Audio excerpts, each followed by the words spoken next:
Namanya dilema pasti ada dua pilihan yang menentukan, karena itu sama-sama benar ya, sehingga situasi yang terjadi ketika seseorang harus memilih antara dua pilihan di mana pilihan secara moral benar tetapi bertentangan.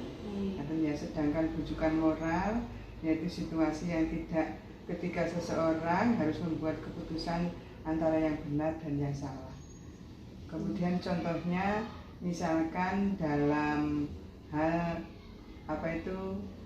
dalam organisasi ya, yang saya alami dalam organisasi itu, karena saya sebagai bendahara ya, kadang keuangan bendahara itu misalkan dipinjam oleh teman, kemudian teman itu memang membutuhkan dalam misalkan kebutuhan untuk pas anaknya sakit ya, secara kebetulan saya menjadi bendahara kemudian meminjamkan, kemudian yang meminjam pasti akan bertanggung jawab. Nah itu juga suatu dilema yang harus kita pilih ya. Kemudian saya sebagai yang meminjami pasti mempunyai rasa sosial, rasa tanggung jawab kepada peminjam, tetapi peminjam juga bertanggung jawab, sehingga waktu-waktunya tepat. Berarti itu yang dinamakan namanya dilema, namanya pilihan yang harus kita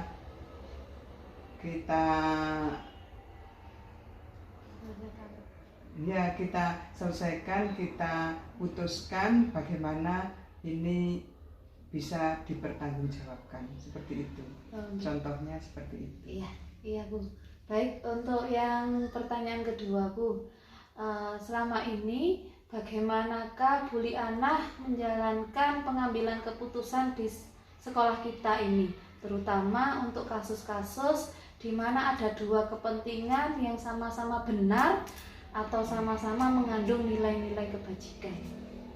Ya, menurut saya selama saya menjalankan keputusan di sekolah ya, untuk sebagai pemimpin, untuk mengenai pembelajaran, seorang guru dalam mengambil sebuah keputusan hendaknya sebijak mungkin dengan memperhatikan segala aspek serta merefleksi nilai-nilai yang dijunjung tinggi oleh sekolah tersebut, sehingga bisa dijadikan rujukan atau teladan bagi seluruh warga sekolah. Hal ini sejalan dengan semboyan patrap triloka ing harsa sung tulodo. Jadi sesuai dengan semboyannya Ki Hajar Dewantara itu ya Bu ya. Untuk pertanyaan selanjutnya Bu,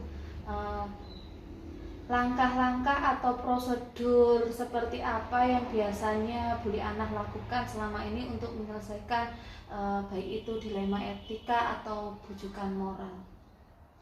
Langkah-langkah yang saya lakukan proses pengambilan keputusan yang pertama harus bertanggung jawab ya. Kemudian dengan segala kompetensi, kesadaran diri, kemudian pengelolaan diri, kesadaran sosial dan keterampilan berhubungan dengan sosial ya. Kemudian dengan memberikan dorongan secara moral maupun material bagi semua warga sekolah, tidak terkecuali juga pada murid-murid kita semua. Iya. Berarti Bu Lianah menerapkan banyak langkah ya Bu ya, seperti misalnya tadi mengambil keputusan yang bertanggung jawab, kemudian dengan segala kompetensi yang harus kita miliki itu memiliki kesadaran diri, pengelolaan diri, kesadaran sosial, dan keterampilan berhubungan sosial, supaya bisa memberikan dorongan kepada warga kami sebagai warga sekolah, baik kepada kami maupun kepada siswa-siswa yang di sekolah kita. Ngoten nggih Bu? Baik Bu, terima kasih. Selanjutnya pertanyaan berikutnya Bu, hal-hal apa saja yang selama ini dianggap efektif oleh Bu Lianah dalam pengambilan keputusan pada kasus-kasus dilema etika? Memang dilema etika itu sering membuat kita sulit untuk mengambil keputusan karena sama-sama benar ya. Sehingga keputusan yang kita ambil seringkali hanya berdasarkan prinsip-prinsip berikut ini. Yang pertama, melakukan demi kebaikan orang banyak atau yang kita kenal dengan berpikir berbasis pada hasil akhir. Kemudian yang kedua, menjunjung tinggi nilai-nilai pada prinsip dalam diri atau yang sering kita sebut dengan berpikir berbasis peraturan. Sedangkan yang ketiga, melakukan apa yang kita harapkan orang lain lakukan pada diri kita atau kita kenal dengan berpikir berbasis rasa peduli itu. Berarti Bu Liana sudah memikirkan 3 hal itu ya Bu ya. Memang 3 hal itu yang ada, yang kami pelajari sekarang Bu. 3 hal itu untuk mengambil keputusan kasus dilema etika itu memang ada 3 hal itu yang tadi sudah jenengan sebutkan.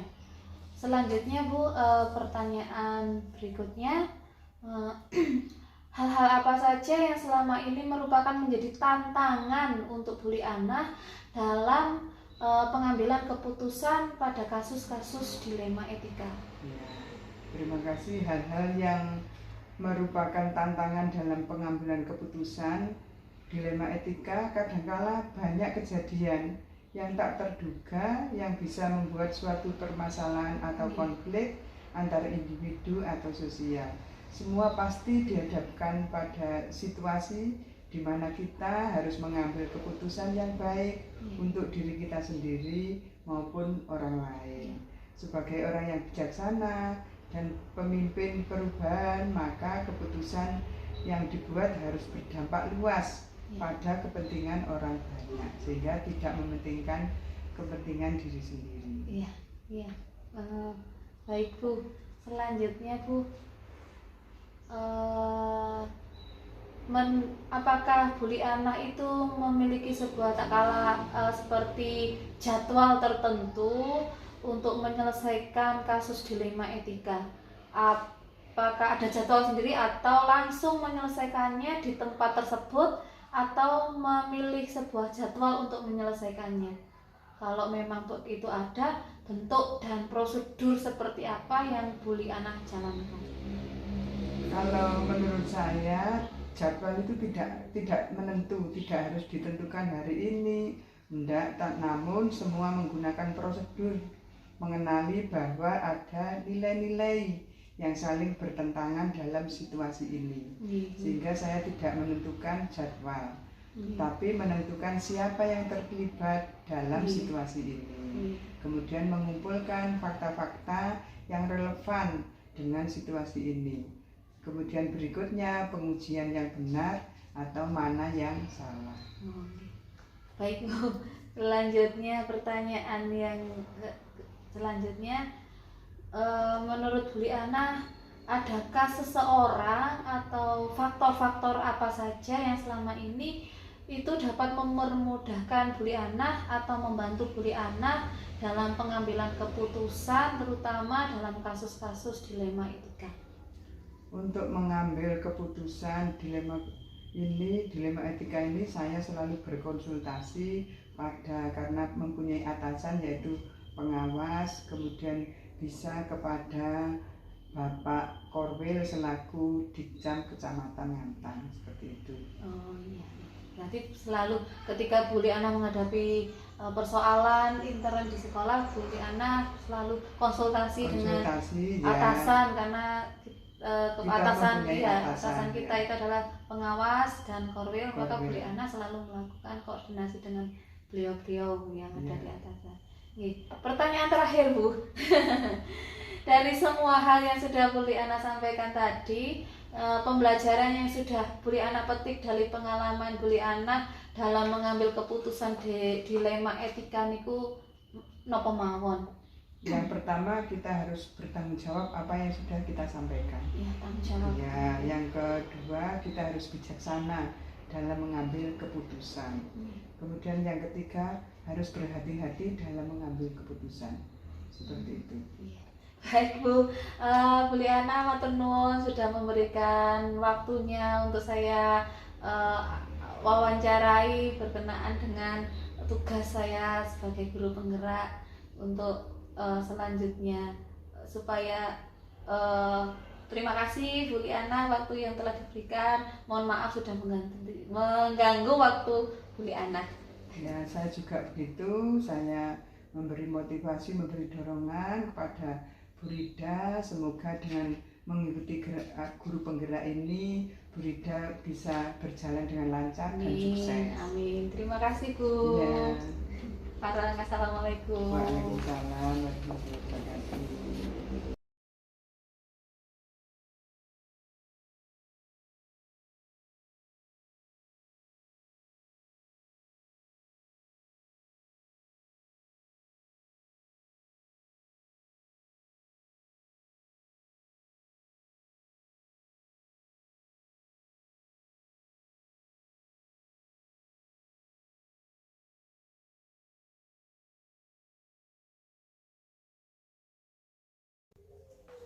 Halo Bu Gus, apa kabar?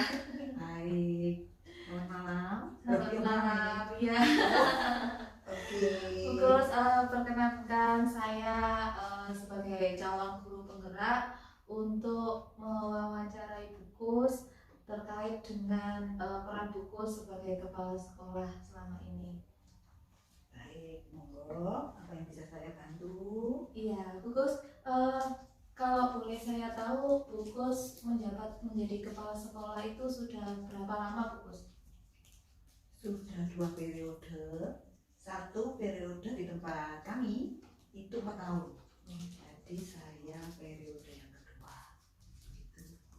Oh, baik Bu Gus. Jadi selama 2 periode ini Bu Gus sudah memiliki pengalaman yang sangat luar biasa untuk menangani khususnya tentang beberapa misal jika ada persoalan-persoalan yang menyangkut urusan dengan peserta didik maupun guru-guru di sekolah. Gitu ya Bu Gus ya?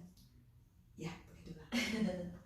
Baik Bu Gus, izinkan saya untuk menanyakan beberapa hal yang terkait dengan peran Bu Gus. Yang pertama, selama ini bagaimana Bu Gus dapat mengidentifikasi kasus-kasus yang termasuk dalam yang disebut dengan dilema etika atau bujukan moral yang terjadi di sekolah Bu Gus? Oh, baik. Untuk masalah dilema etika atau bujukan moral itu kita bisa identifikasi seperti ini. Kalau etika itu sesuatu yang benar dan benar. Contoh, misalnya masalah keadilan dan rasa kasihan. Nah, seperti itu.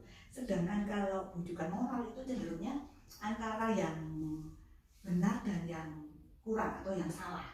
Jadi seperti itu.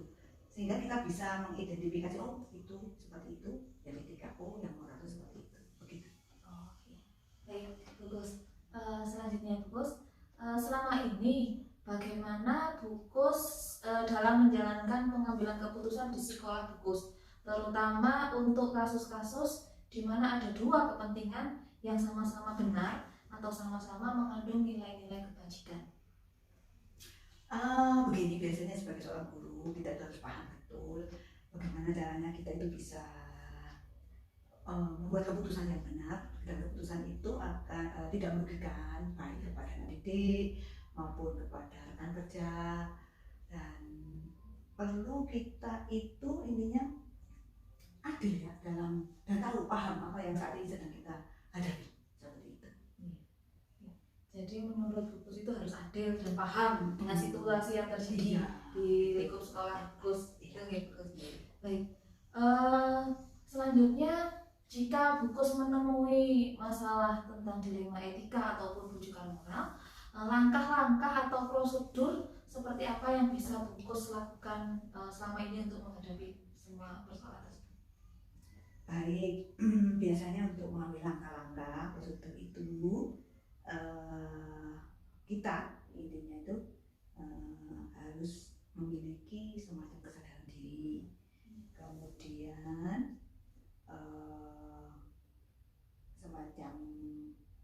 mengelola diri ya, untuk tahu bagaimanakah saat itu yang kita hadapi. Kemudian juga kesadaran sosial dan keterampilan berhubungan dengan sosial itu tadi. Nah, langkah-langkah itu memang perlu kita ambil berkenaan sehingga kan terwujud sesuatu keputusan untuk satu masalah yang sedang dihadapi. Sehingga intinya tidak merugikan siapapun, seperti itu. Ya, jadi ini tadi Bukus menyebutkan ada beberapa langkah ya. Yang terekam tadi adalah yang pertama, Bukus itu proses pengambilan keputusan itu harus diambil secara bertanggung jawab. Yang pertama, kemudian dengan memiliki kompetensi seperti harus memiliki kesadaran diri, pengelolaan diri, kesadaran sosial, dan keterampilan berhubungan sosial gitu ya menurut Bukus. Baik Bukus. Kemudian Bukus, hal-hal apa saja yang mungkin selama ini Bukus anggap efektif dalam pengambilan keputusan pada kasus-kasus terutama kasus dilema etika? Biasanya begini, dilema etika itu seringkali membuat kita memang sulit untuk mengambil keputusan dengan tepat. Yang pasti kita harus memiliki strategi yang jitu untuk bagaimana kita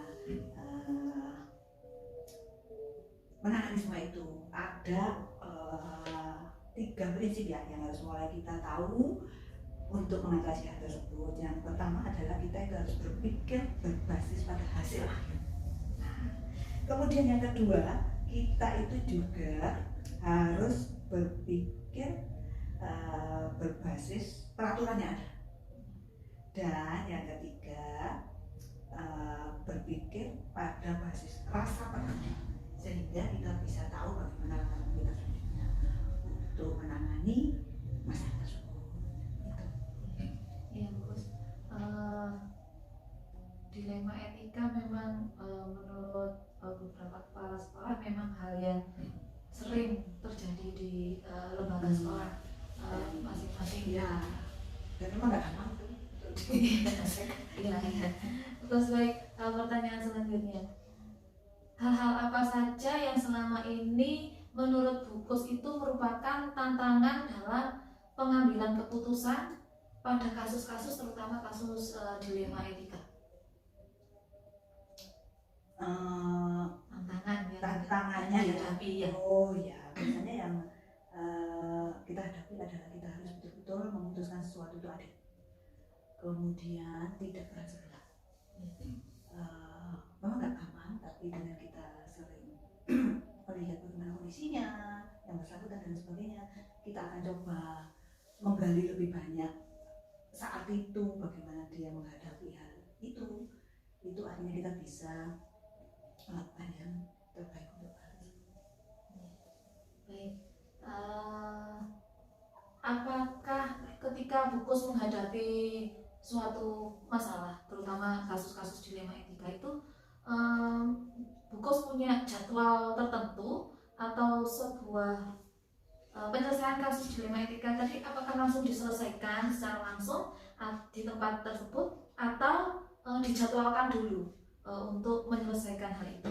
Kemudian kalau memang itu dijadwalkan atau dieksekusi secara langsung, bentuk atau prosedur seperti apa yang Bukus jalankan untuk menyelesaikan persoalan dilema etika tersebut? Iya, jadi begini, kalau masalah itu ada saat itu kita akan coba sedikit tidak terburu-buru untuk mengatasinya. Jadi kita lihat dulu, kemudian kita ajak bicara orang tersebut. Setelah itu biasanya kita lihat siapa sih yang intinya yang terlibat dalam situasi tersebut. Ya, kita lihat, oh seperti itu. Kalau kita sudah melihat situasinya, kemudian kita mulai mengungkap fakta-faktanya dulu. Oh seperti ini, gitu ya. Kemudian setelah itu baru kita itu menguji benar atau salah dari tindakan oknum tersebut. Nah, dengan hal itu akhirnya bisa tahu, oh setelah kita menemukan banyak hal, baru biasanya kita itu mengubah dari hati-hati sehingga kita bisa secepatnya untuk bisa menangani hal tersebut. Berarti menurut Bukus, jika memang ketika Bukus menghadapi persoalan dilema etika itu tidak dijadwal untuk menyelesaikan, jadi dibicarakan dulu, dicari dulu siapa yang terlibat dalam situasi tersebut, mengumpulkan fakta, kemudian diuji kebenarannya supaya itu tadi tidak berat sebelah, atau ketika Bukus mengambil keputusan tadi sesuai dengan prosedur gitu ya. Iya, betul. Baik. Bukus, apakah ada seseorang atau faktor-faktor apa saja yang selama ini mempermudah Bukus dalam membantu Bukus dalam pengambilan keputusan, khususnya kasus-kasus dilema etika? Ya, biasanya karena kami itu memiliki pengawas pembina, ya, biasanya kami akan berbincang dulu sama beliaunya, kemudian langkah apa yang sebaiknya dilakukan, sehingga dari masukan dan juga bimbingan dari ibu pengawas, kami baru mengambil langkah-langkah tersebut. Jadi dari beliau lah kadang-kadang kami itu berbincang-bincang dan berkonsultasi. Jadi Bukus selalu melibatkan atasan, pengawas sebagai atasan Bukus sebagai pertimbangan untuk menyelesaikan dilema etika yang terjadi di lembaga yang sekarang dipimpin oleh Bukus. Baik Bukus, pertanyaan terakhir. Dari semua yang sudah Bukus sampaikan, kira-kira pembelajaran yang dapat Bukus petik dari pengalaman Bukus dalam pengambilan keputusan dilema etika ini apa saja Bukus? Biasanya begini, kita itu ternyata dengan menangani satu kasus atau satu masalah, kita itu sebagai seorang pemimpin harus bijaksana, kemudian selanjutnya kita juga berhati-hati dalam memutuskan satu keputusan, sehingga apa yang saat itu kita putuskan itu menjadi penyelesaian yang baik, bukan saling menyakiti, tapi ada solusi yang terbaik untuk orang tersebut. Seperti itu. Bagaimanapun juga kita adalah rekan kerja, ya. Ataupun misalnya itu rekan kerja atau siswa, itu pun kan orang-orang yang dipercayakan kepada kita untuk menjadi saling berbagi, saling menasihati, ya. Nah seperti itu, sehingga kasus-kasus yang ada, apapun yang ada itu akan terselesaikan dengan rasa damai, dengan rasa intinya tidak ada mendorong gitu. Nah, betul. itu sehingga semuanya Baik Bukus, terima kasih atas waktu yang sudah diluangkan oleh Bukus kepada saya untuk belajar, sharing ilmu atau pengalaman Bukus mengenai kasus-kasus dilema etika yang mungkin terjadi di lembaga yang Bukus pimpin saat ini. Terima kasih atas waktunya. Mohon maaf sudah mengganggu waktu istirahat Bukus. Sama-sama, sukses selalu nih. Ya, terima kasih Bukus. Terima kasih. Iya, terima kasih. Sama-sama. Selamat malam. Selamat malam.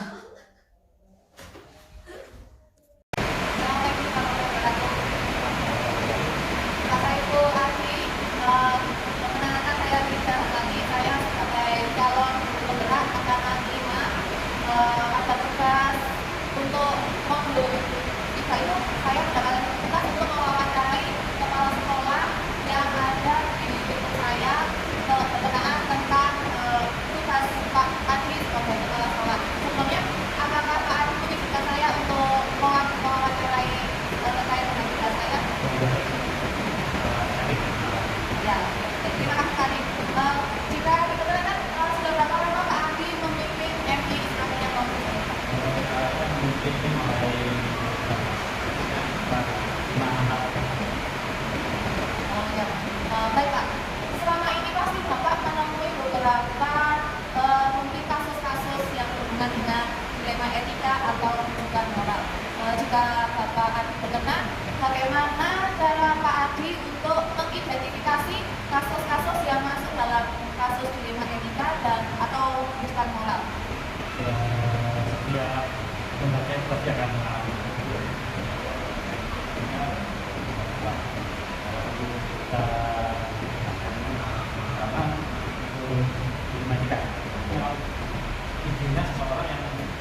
karena semalam itu saya akan adakan, tapi nah kalau tidak seperti biasa, tapi secara mereka mungkin lantaran karena bentuknya mereka atau di masalah mungkin keberuntungan masalah yang sudah saya tahu tapi saya tidak mau pasti tidak kebiasaan cuma tahu kita menggunakan sebenarnya karena keputusan kalau pertama orang dipaksa untuk melakukan sesuatu yang sifatnya kita nggak tahu, kita ada masalah dari orang lain, dari orang sebagainya, yang datang mungkin atau di yang yang tadi biasanya seperti ini juga banyak orang sebenarnya kita ingin bisa itu berwarna apa seperti apa itu kan kita kalau ada kemanfaatan itu kan biasanya untuk anak-anak punya sebenarnya yang memang yang kita lakukan itu ya bagaimana kita memang sekolah itu betul memberi sesuatu yang Baik, Pak.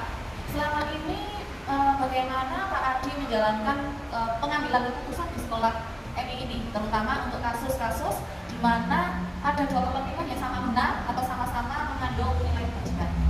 Jadi ketika di sekolah kita Fatimah dan setiap kepala sih berbeda. Dan setiap guru saya yakin tidak akan memberikan pemikiran yang salah. Tapi ada yang sama-sama benar untuk tapi kita untuk mengambil kita sama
Selanjutnya, apa langkah-langkah atau prosedur seperti apa yang biasanya akan dilakukan selama ini untuk menyelesaikan kasus-kasus dilema etika maupun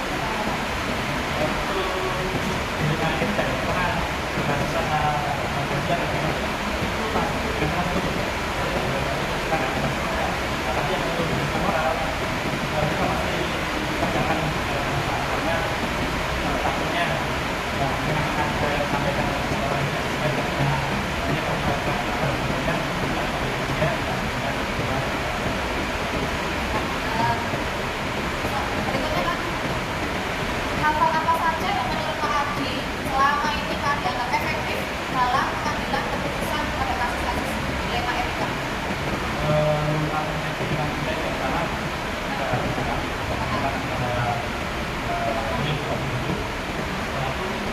Ada rapat tapi dia orang tua akan melakukan kita tahu nanti ini yang masuk pada orang yang apakah benar selama ini jadi ada kita juga yang masuk bahkan juga serta dan juga hasil bisa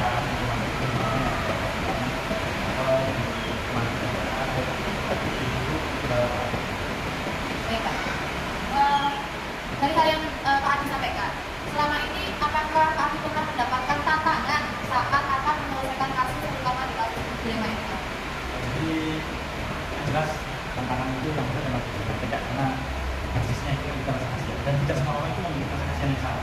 Jadi ketika dan mungkin ada cerita di sekolah lain yang uangnya hilang, dan ada sekolah satu yang uangnya hilang karena judi itu diganti karena sekolah ada yang dari sekolah yang lainnya itu tidak diganti karena uang itu sudah berubah ke rumah itu kan perasaan kasihan tetap itu kan itu memang ini tidak sudah menjadi tantangan. Jadi memang yang pertama kita harus memperhatikan kita harus mempunyainya yang jelas kenapa bisa sampai di sekolah itu menggunakan tidak dengan jawabnya bagaimana karena kalau dia masalah khususnya yang dia berkata kalau memang itu benar dan bisa diterima mungkin masih sedikit itu bisa dilakukan. Tapi kalau saran saya untuk dinaikkan yang harus kita berlakukan sampai karena ketika kita bocor atau ada yang tahu itu akan menunjukkan pilihan maka mungkin dulu itu boleh dulu itu boleh. Baik Pak, apakah Pak Adi memiliki sebuah katakanlah atau jadwal tertentu dalam sebuah penyelesaian kasus dilema etika atau Pak Adi itu langsung menyelesaikan di tempat tersebut? Kemudian bentuk atau prosedur seperti apa yang Pak Adi jalankan untuk menyelesaikan kasus? Untuk kasus pertama di jadwal kita lihat efeknya. Kalau efeknya itu bisa diselesaikan dari perusahaan individu itu tidak bisa langsung untuk ya kalau ini atau apa.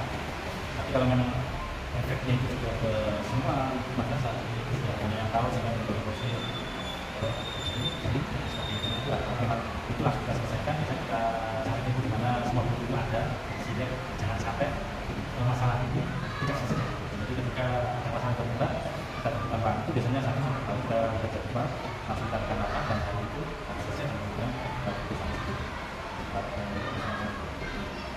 Berarti Pak Adi selalu supaya masalah ini tidak kemana-mana itu langsung mengambil langkah yang cepat untuk menyelesaikannya.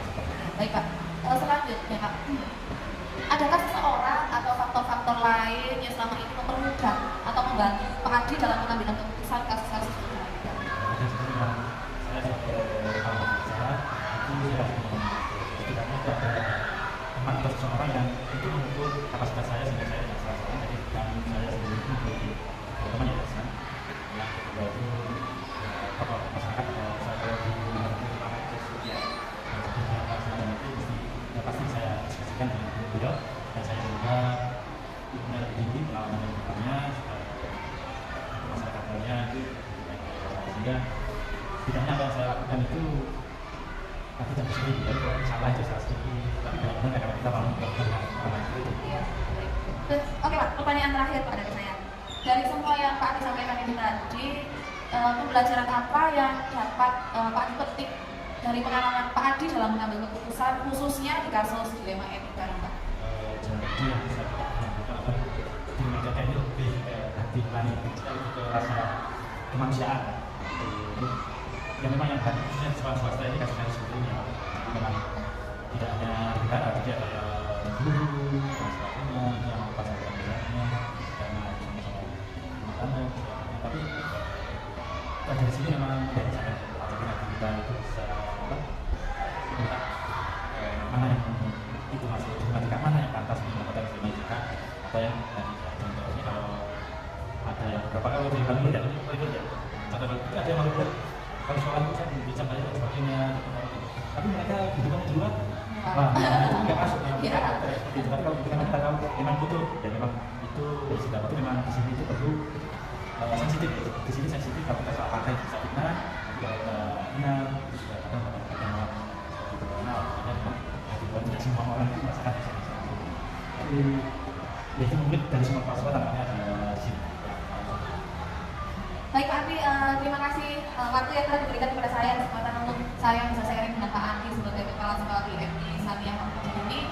Terima kasih atas kesediaan waktu yang telah diberikan Pak Adi. Saya mohon undur diri. Assalamualaikum warahmatullahi wabarakatuh. Ya, karena ilmu secara kita kan mungkin jadi meneliti apa yang saya lakukan kalau tidak ada ya semoga